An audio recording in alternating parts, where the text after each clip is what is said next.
If you are a woman who has been dealing with your husband's use of pee, and I use the word pee instead of putting the word, pornography together, because the internet will censor this video if I use the entire word.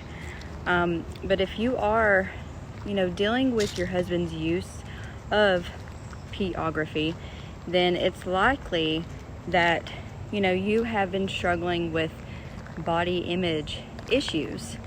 So your pain, it is legitimate, and what you have been going through is real trauma, and it affects all parts of you, including how you feel about your own body. And so his use of pee pretty much validates any negative thought that you have had about yourself and your appearance.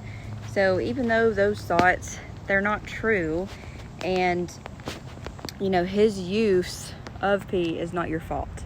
So pee creates a completely false impression of what a normal body actually looks like. And so research done by psychologists, it has shown that women who go through this struggle, they go through struggling with weight gain, self-esteem issues. They have a lack of focus. And so you're not alone in this.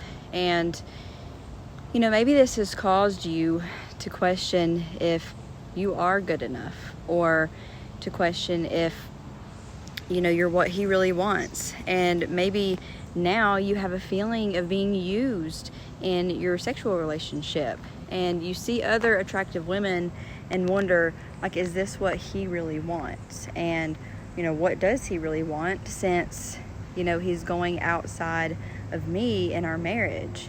And so maybe this has turned into self-hatred of yourself, and you're struggling to not hate your body, or to not hate other women who you think that he would find attractive. Okay, so that's the problem.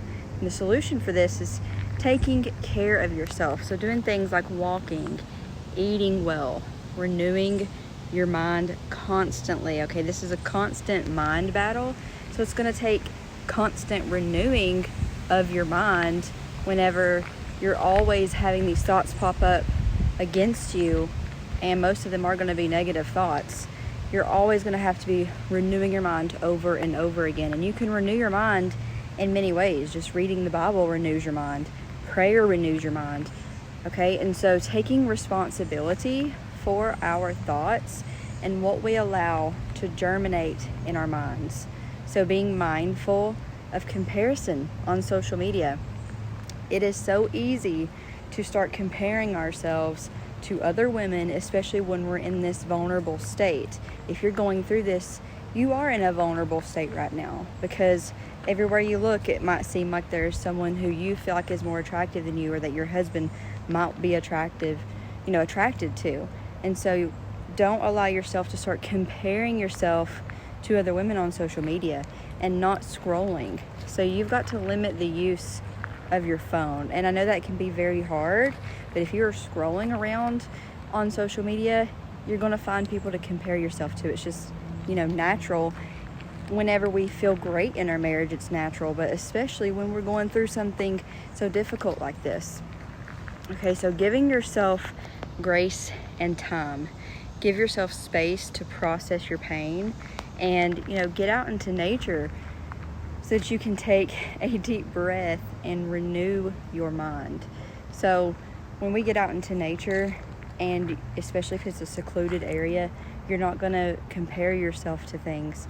You're not going to necessarily see other women. It gives your mind a break, because when we're going through something like pee addiction with our husbands, it's a constant mind battle of protecting yourself, protecting your husband. Everywhere you look, you see a woman, you want to go the other way, you want to help your husband to go the other way, to not look at that woman. And so there's always going to be things that is going on in your mind. But when you get out into nature, you look around, you see trees, you see, the ocean, wherever you're at, and you don't have to have your mind going, 100 miles a minute to defend itself and to defend you and your husband and things like that. Okay, so set prayer triggers. It's another way to battle this. Set a prayer trigger on your phone, or every time you walk out your door. You're saying a prayer over yourself, over your husband, over your mind, things like that. So set up a prayer trigger for yourself, whatever works for you. And so, you know, you can also suggest that to your husband every time he leaves, to stop and pray. Ask for strength to fight against any kind of temptations. Okay, so also talking to a counselor. That's something that's, you know, very helpful to do.